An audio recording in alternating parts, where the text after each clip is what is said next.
আসসালামু আলাইকুম আলফিউ। তো এটা হচ্ছে আমাদের জীববিজ্ঞানের চতুর্থ লেকচার। আমরা এখানে ফলিত জীববিজ্ঞানে পড়বো।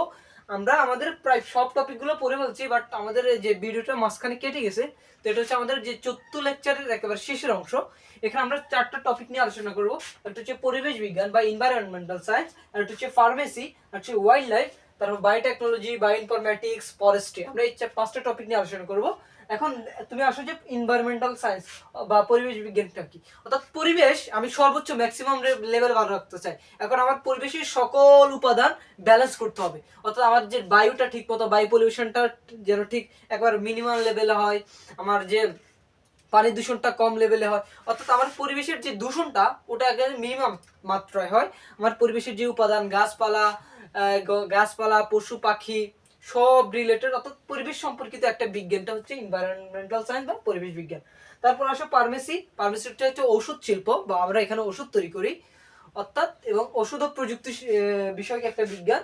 অর্থাৎ আমরা এখানে বিভিন্ন ওষুধ তৈরি করি। আমরা আমার যে রোগের জন্য আমরা কোন ওষুধগুলো ম্যাচ করবে, বা কিভাবে আমরা ওষুধগুলো আমার এই রোগের জন্য কাজ করবে, বা ওই কিভাবে আমরা ওষুধ তৈরি করতে পারি, বা ওষুধ শিল্প সম্পর্কিত একটা বিজ্ঞান হচ্ছে ফার্মেসি। তারপর আসো ওয়াইল্ড লাইফ বা বন্য প্রাণী বিদ্যা। এখানে আমার বন্য প্রাণীর যে লাইফ স্টাইলটা আছে, পুরো লাইফ স্টাইল সম্পর্কে আমরা একটা পড়া পড়ি জীববিজ্ঞানের। অর্থাৎ বন্য প্রাণী থেকে আমরা কিভাবে আমাদের জন্য, আমাদের যে যে হিউম্যান লাইফের জন্য বন্য প্রাণীরা কিভাবে হেল্প করতে পারে, ওইটা নিয়ে আমরা যে পুরা বন্য প্রাণীর যে লাইফ স্টাইল নিয়ে পড়ি, ওটা জীববিজ্ঞান যে শাখা আলোচনা করা হয় তাকে ওয়াইল্ড লাইফ বা বন্যপ্রাণী বিদ্যা বলে। তারপর আসে বায়োটেকনোলজি বা জীব প্রযুক্তি। অর্থাৎ মানুষ এবং পরিবেশের কল্যাণ সম্পর্কিত জীব বিজ্ঞানের তথ্য হচ্ছে বায়োটেকনোলজি। অর্থাৎ প্রযুক্তি এবং জীব এর মধ্যে সম্পর্ক করে কিভাবে আমরা একটা হিউম্যান লাইফে এটার উপর এফেক্ট ফেলতে পারি, ওটা হচ্ছে বায়োটেকনোলজি। তারপর আসে বায়ো ইনফরমেশনটা হচ্ছে একটা, ধরো জীববিজ্ঞান, ইনফরমেশন মানে এখানে দুটো শব্দ, ইনফরমেশন আর একটা হচ্ছে বায়ো হচ্ছে জীবন, আর একটা ইনফরমেশন অর্থাৎ বায়োলজি এবং তথ্য। ধরো তুমি একটা ক্যান্সার রিলেটেড একটা গবেষণা করলে, এখন ক্যান্সারের বিশাল একটা তথ্য, তুমি কি একে সবপুরি নিজের মধ্যে রাখতে পারবা না। তোমার ধরো এই কোষের যখন কোষের নিয়ন্ত্রণ যখন নষ্ট হয়ে গেছে, তখন আমার এই ওষুধগুলো ওর প্রতিষ্ঠা দিকে কাজ করছে। যখন আমার এই কোষগুলো এরকম করে কাজ করছে, এই ওষুধগুলো এভাবে কাজ করতেছে। অর্থাৎ আমার পুরো ডেটা, অর্থাৎ আমার যে আমি তো একটা নমুনা নিলে হবে না, আমি ক্যান্সারের গবেষণাটা করবো, হাজার হাজার গবেষণা, আমার প্রায় শত শত গবেষণার যখন রেজাল্টটা একই হবে, তখন আমরা একটা চূড়ান্ত ফাইনাল একটা ধারণা দিতে পারবো যে হ্যাঁ, আমি এই অসুখের জন্য আমি এই ওষুধটা অ্যাপ্লাই করতে পারি।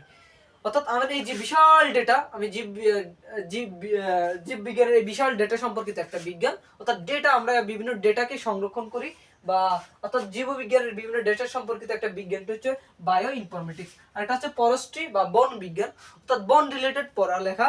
অর্থাৎ বন বন ব্যবস্থাপনা, বনের সংরক্ষণ, বন কিভাবে ভালো থাকা যায়। অর্থাৎ বনটাও তো একটা এনভায়রনমেন্টাল সায়েন্সের অংশ। অর্থাৎ তোমার যে ফরেস্ট্রিটা, ওটা তোমার এনভায়রনমেন্টাল সায়েন্সের একটা পার্ট।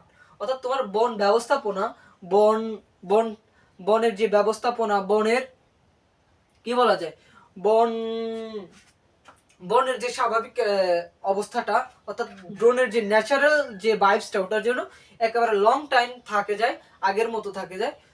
এই সম্পর্কিত একটা বিজ্ঞান হয় তোমার যে বন রিলেটেড, তোমার যে ফরেস্ট্রি, বন কিভাবে আমার ব্যবস্থাপনা করা যায়, বন থেকে আমার ধরো কিভাবে ইকোনমিক্যালি একটা গ্রোথ করা যায়।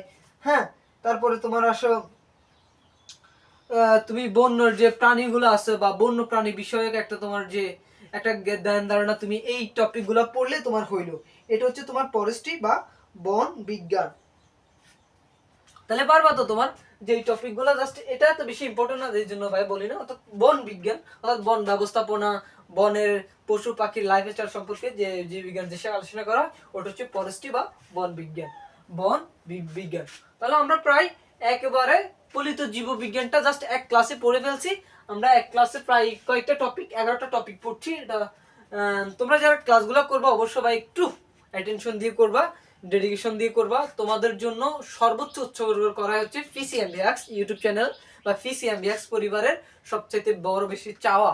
তোমাদের সবচেয়ে বেশি সার্ভিস প্রোভাইড করাই আমাদের লক্ষ্য। তোমরা জাস্ট ভাইকে জানা রাখবা যে আপকামিং কোন ক্লাসগুলো চাচ্ছ, ওই ক্লাসগুলো কোন ক্লাসগুলো বা কোন অধ্যায় তোমার জন্য সবচেয়ে বোরিং লাগছে, বা তুমি ভাইয়ের উপরে ভরসা রাখো, ভাইয়ের উপর আস্থা রাখো, ফিসিয়াম বি হ্যাক্স ইউটিউব চ্যানেলের উপর আস্থা রাখো। তোমাদের জন্য আস্থার জন্য একটা জায়গা হয়, তার জন্য আমরা সর্বোচ্চ ডেডিকেশনটা দিব। তো ঠিক আছে, আসসালামু আলাইকুম, অল অফ ইউ, সবাই ভালো থেকো।